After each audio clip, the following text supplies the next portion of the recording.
Anyway, sagala nnyo kutengwa mama wange.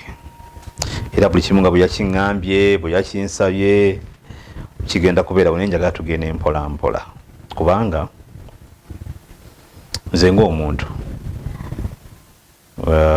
tulina okusooka ne twemanya like nina bye njagala mu mukazi, kale nina ekika ky'omukazi kye njagala abeere naawe nga ggwe olina omusajja gw'oyagala.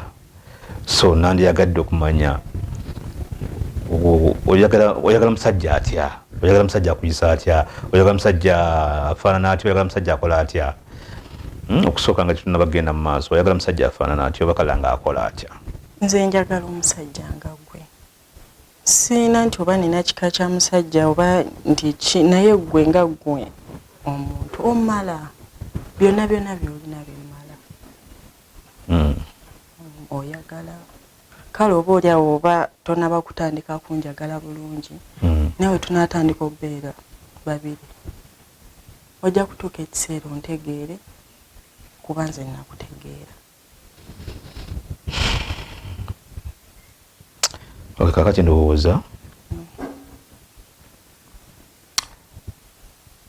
tugende tusooke tusule mu kiri ekisenge ekyeri nga tusulayo babiri. Nga tusulayo babiri. Oyagala kusula nange? Ate naze kubeera naawe, lwaki mba mbeera nzekka? Kale nze nga nze waliwo omwezi gwe sitera kubeera n'abantu nga nina kubeera nzekka. Mwezi kyogo sinaba kutegeera. Kale ndi mu mwezi. Mu mwezi gwe mmanyi na sikutegeera. Oli mu mwezi gw'omusajja. Ojja kummanya mpola, nja kukunnyonnyola. Naye era osobola obbeera mu mwezi ng'era tusula ffenna. Lidia wazze kufumba wazze omazeeko. Nkulabye.